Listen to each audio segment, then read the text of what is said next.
दोस्तों नमस्कार, स्वागत है आप सभी का वापस से एक नए वीडियो में। आज के वीडियो में मैं आपको लेकर पहुंचा हूं ग्रेटर नोएडा और ये इंडस्ट्रियल एरिया है और यहाँ पे आपको दिखाने वाला हूं कि मात्र 5 से 7 लाख रुपए लगा के आप छोटे से शहर में दूध की फैक्ट्री और डेयरी प्रोडक्ट सारे कैसे बना सकते हैं। कौन कौन सी मशीनरी चाहिए, कितना इन्वेस्टमेंट होगा, क्या पेपर चाहिए आपको, कौन कौन से लाइसेंस की जरूरत होगी और कितना एरिया चाहिए, पर डे कितना प्रोडक्शन होगा और फैक्ट्री में जितना लगाएंगे वो कितने दिनों में आपका निकल जाएगा, यानी ROI कितने दिनों में हो जाएगा आपका, उसके बारे में बात करेंगे। आज आपको लेकर पहुंचा हूं, पीछे देख सकते हैं 3i टेक इंजीनियर्स ये कंपनी है और यहाँ पे वो मशीनें बनाई जाती है जिसको आप लगा के छोटा से लेकर के बड़ा मिल्क का, डेयरी का उद्योग की शुरुआत कर सकते हैं। यहाँ पे मात्र 5 से 7 लाख रुपए में शुरुआत हो जाती है। बाकी जितना बजट होगा उतना बड़ा आप फैक्ट्री शुरू कर सकते हैं। पूरा डिटेल दिखाते हैं, अंदर लेके चलते हैं और पूरा मशीनों के बारे में बात करते हैं और A to Z इस बिजनेस के बारे में, इस उद्योग के बारे में आपको बताने वाले हैं आज के वीडियो में। तो इस वीडियो में लास्ट तक बने रहिएगा और हमें इंस्टाग्राम पे फॉलो जरूर कर लीजिएगा। 3i टेक कंपनी से हमारे साथ आयुष सर हैं, बहुत बहुत स्वागत है आपका हमारे चैनल में। अभिषेक जी, आपका भी स्वागत है हमारी फैक्ट्री में। आयुष सर, जैसे हमने सुना है आपकी फैक्ट्री के माध्यम से कि मात्र 5 से 7 लाख रुपए खर्च करके कोई डेयरी प्रोडक्ट का फैक्ट्री लगा सकता है। देखिए, जो मिनी डेयरी प्लांट है वो जनरली हम लोग 500 लीटर पर डे से स्टार्ट करते हैं, 5000 लीटर पर डे तक जाता है।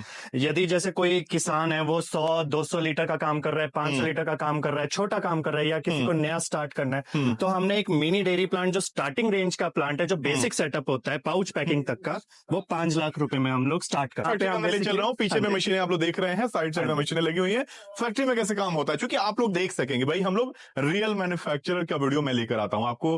किसी बिचौलिए का, किसी डीलर का, किसी और भी भाई कोई मशीनें मंगा के कोई देता है, बीच में मोटा कमीशन ले लेता है, तो वो चीजें ना हो। देखिए, हम लोग एक मैन्युफैक्चरर है। आप अगर जैसे देख पा रहे हैं, ये लोग पैस्चराइजर, प्लेट पैक पैस्चराइजर्स हो गए, यहाँ पे आप काम होते हुए देख रहे हैं। पूरे वेल्डिंग, आर्गन वेल्डिंग, पूरे प्योर SS में हम लोग काम करते हैं 304 में। अच्छा, चूंकि डेयरी का काम है तो इसमें स्टील का काम ज्यादा हो जाता है।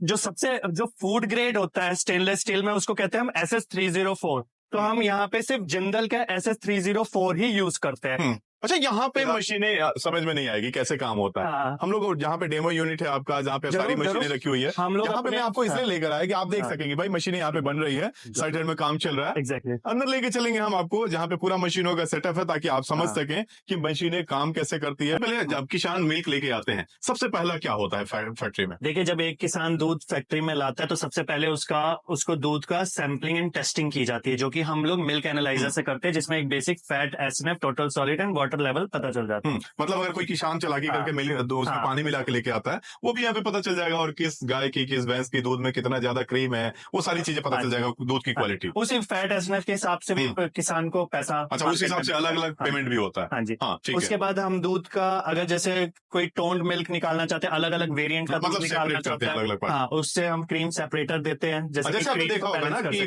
दूध में टोन्ड मिल्क आता है, क्रीम मिल्क आता है, कोई नॉर्मल 3-4 वैरायटी की दूध आती है, तो वो चीजें ये मशीन काम करती है। उसके बाद स्टार्ट होता है, जैसे आपके ये एक मिल्क एल्यूमिनियम कैन भी हम देते हैं। मिल्क कैन में ये कैन भी जाता है। हाँ जी, कैन भी किसान को आप लोग दे देते हैं। एग्जैक्टली, जैसे किसी ने अपने कलेक्शन सेंटर्स भेजे या बहुत सारे लोग होते हैं गाड़ी से लेके घूम घूम के अपना कलेक्शन करके ले, उसके लिए मिल्क कैन हो गया। बाकी ये डम टैंक है, दूध इसमें पहले जाता है, फिल्टर होके मिल्क पंप से सीधा BMC में। सारा काम ऑटोमेटिक होता है? सारा ऑटोमेटिक होता है। पाइपलाइन से हम पूरा प्लांट को सारा मोटर रहेगा, अपने आप पाइप से जाएगा। एग्जैक्टली, तो इसमें स्टोर हो गया लंबे टाइम तक इसमें स्टोर कर सकते हैं एक रॉ मिल्क को 4 डिग्री पे। 4 डिग्री पे बैक्टीरियल लेवल बढ़ता नहीं है, मेंटेन रहता है, और फटने के मतलब आप 24 से 36 घंटे तक मेंटेन करके दूध को बचा के रख सकते हैं। ठीक है। उसके बाद फिर हमारा पैस्चराइजेशन का प्रोसेस स्टार्ट होता है। यही सबसे इंपॉर्टेंट मशीन है। चाहे आप मिल्क को पाउच पैकिंग करने के लिए, दही बनाने के लिए, पनीर बनाने के लिए पैस्चराइजेशन से ही गुजारा जाता है। अलग अलग वेरिएंट होते हैं, जैसे हम प्लेट हीट एक्सचेंजर टाइप देते हैं। अच्छा, इसमें 75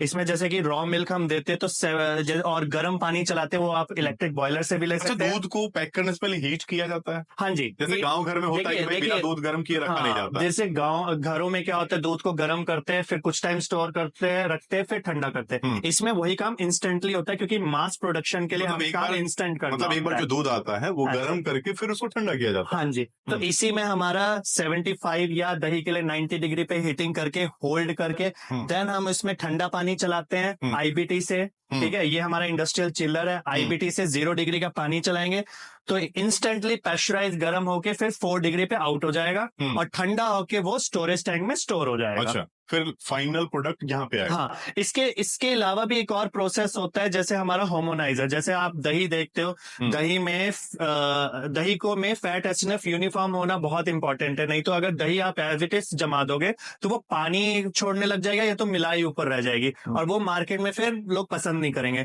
तो जब दूध को हम होमोनाइजर से गुजारते हैं तो दूध में फैट एसएनएफ यूनिफॉर्म हो जाता है, एक तरह से कहूँ तो गाढ़ा हो जाता है। तो होमोनाइजर सबसे इंपॉर्टेंट होता है डेयरी इंडस्ट्रीज में। ये आप नॉर्मल पाउच पैकिंग के लिए भी होमोनाइज ले सकते हैं, जैसे कि मार्केट में आपने देखा होगा एक होमोनाइज्ड पैकिंग के नाम से आता है होमोनाइज्ड मिल्क, तो इसी होमोनाइजर से गुजरता है। अच्छा, ठीक है। और फिर अपना हमारा स्टोर हो जाता है, उसमें हम बल्क मिल्क कूलर भी ले सकते हैं या नॉर्मल स्टोरेज टैंक भी ले सकते हैं, जैसे एक बायर की जरूरत हो। ठीक तो है। पैक होने से पहले दूध यहाँ पे स्टोर हो जाती है। हाँ जी। उसका टेम्परेचर क्या रहता है? देखिए, हमें 4 डिग्री पे मेंटेन करना होता है, क्योंकि अगर आप जैसे आप पैस्चराइजर में हमने गर्म किया, हमने बैक्टीरिया, उसके एक बैक्टीरिया काउंट होता है, उसको मार दिया बैक्टीरिया, तो वो जब बैक्टीरिया फिर से वापस ग्रो ना करे तो उसको हम 4 डिग्री पे मेंटेन करके रखते हैं। ठीक है। और 4 डिग्री पे मेंटेन करने के बाद फिर हम इसको पाउच पैकिंग में ले जाते हैं, जैसे कि आप ऑटोमेटिक, ये देख ये सकते हैं, फुल्ली थोड़ा सा इसको ऑटोमेटिक समझ जाए। पाउच पैकिंग मशीन है। ये सारा काम ऑटोमेटिक हो रहा हाँ है। जी। तो इसी में अभी तो हम ये पाउच पैकिंग आप हमारी ये 500 ml की, इसके अलावा 1 लीटर 250 ml की भी आप पैकिंग कर सकते हो। हाँ जी। अच्छा, इसका पैकिंग क्वालिटी भी देख सकते हैं मशीनों का। ये जैसे आपने बाकी सारे, अगर बिहार से हैं तो सुधा वगैरह देखे होंगे, यूपी में पराग वगैरह, अमूल वगैरह का देखे होंगे आप, तो सेम वैसे ही रास्ते में लीक ना हो। तो ये पैकिंग क्वालिटी किस तरह का होता है आप लोग कहते हैं? इसकी क्वालिटी चेक करने के लिए आप ऐसे कर सकते हैं, लीकेज बिल्कुल नहीं आई। अच्छा, देखिए। मतलब दूध में पैकेट में ये कैरेट भी लोग फेंकते हैं गाड़ी से, तो उसमें दूध में ये पैकिंग में कोई दिक्कत नहीं आने वाली है। ये हमारी फुल्ली ऑटोमेटिक है। आपको बस सेट करना है अपने पाउचेस अपने डायमेंशन के हिसाब से। 250 ml का है, 500 ml का है, 1 लीटर का है, उसके हिसाब से आपको सेट करना है। अच्छा, बहुत सारे लोगों के अंदर में ना एक मिथ्या है, बहुत सारे लोग सोचते हैं कि ये पैकेट वाले दूध में कुछ केमिकल मिक्स किया जाता है। ऐसा कुछ होता है?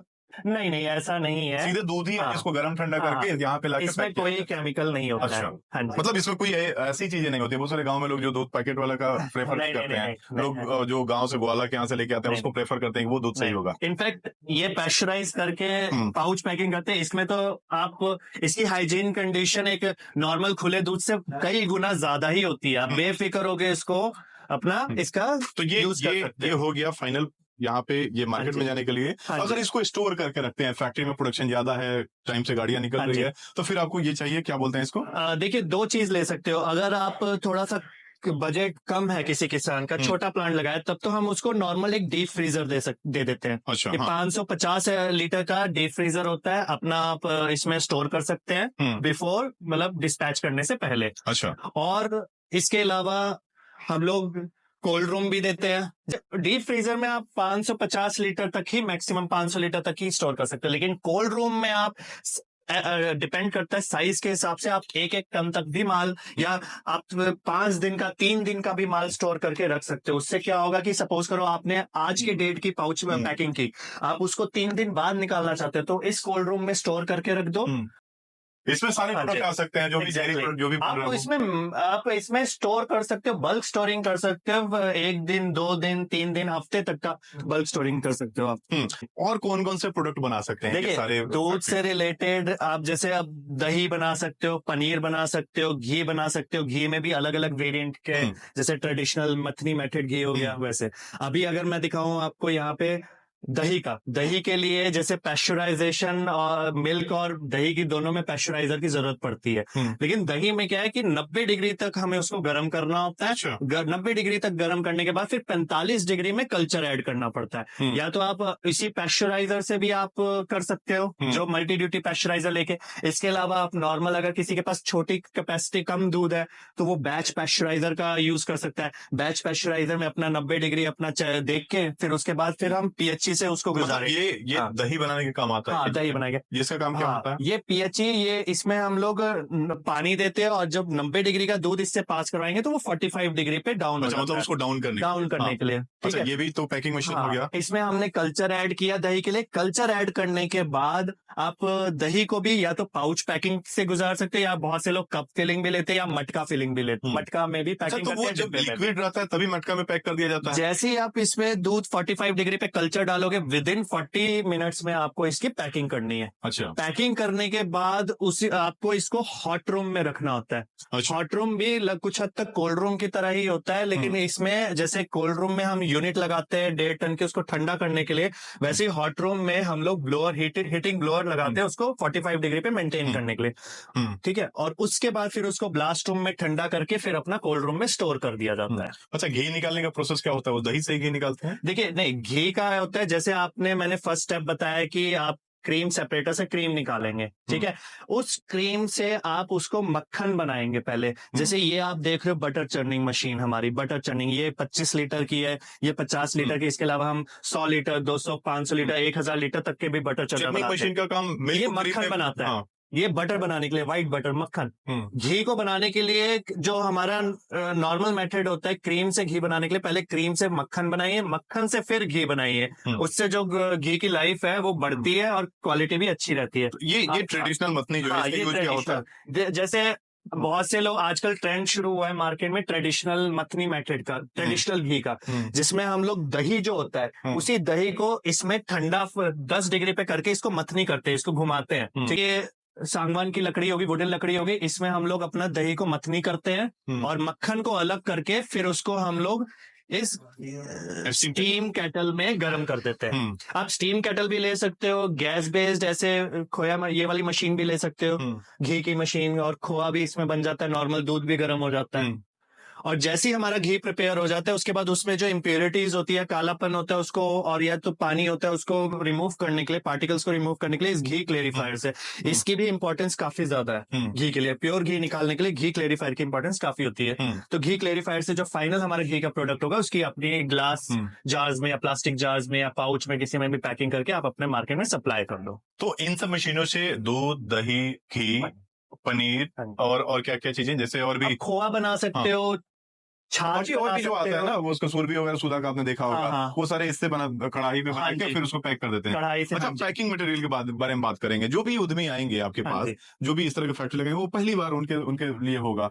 मशीनें तो आप सेट करा देंगे। ये सारी चीजें जो पैकिंग मटेरियल होता है, ये कहाँ से मिलेगा? ये देख रहे हैं, जैसे हम लोग पैकिंग मटेरियल्स भी प्रोवाइड करते हैं। आप जैसे देख रहे हो दही के लिए अलग अलग वेरिएंट के हैं, ये बड़ा वाला आप देख रहे हो डिब्बा, ये कप फिलिंग्स हो गई।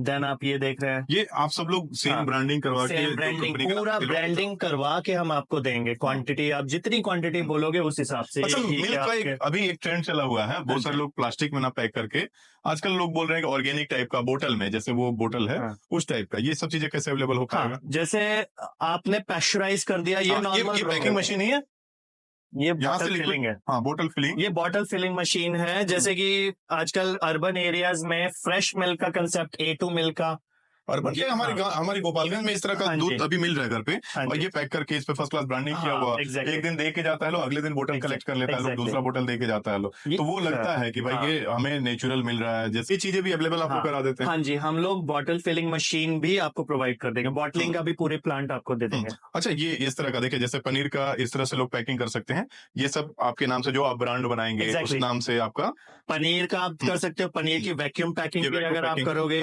हम लोग वैक्यूम मशीन भी आपको प्रोवाइड करेंगे। अलग अलग वेरिएंट के आप पैकिंग कर सकते हो, वैक्यूम पैकिंग पनीर की।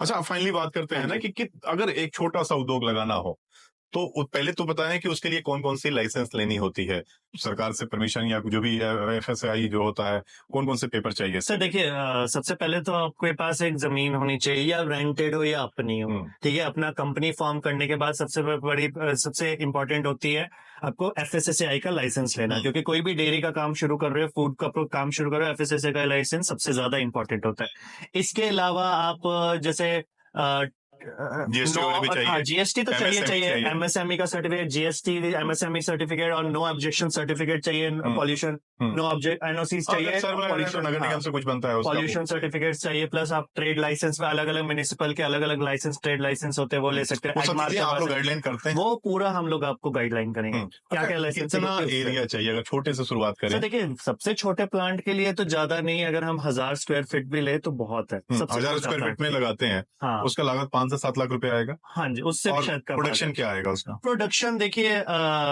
देखिए आप 5 से 7 लाख में 500 लीटर से लेके मैक्सिमम 1000 लीटर पर डे तक का काम आराम से कर सकते हैं। इसमें अगर हम 5 से 7 लाख इन्वेस्ट करते हैं तो वो पैसा कितने दिनों में, जैसे जिसको आरओआई लोग बोलते हैं कि भाई वो कितने दिनों में हमारा पैसा निकल जाता है? देखिए, मार्केट में 40 से 45 रुपए में दूध मिलता है गांव वगैरह कलेक्शन सेंटर से, ठीक है।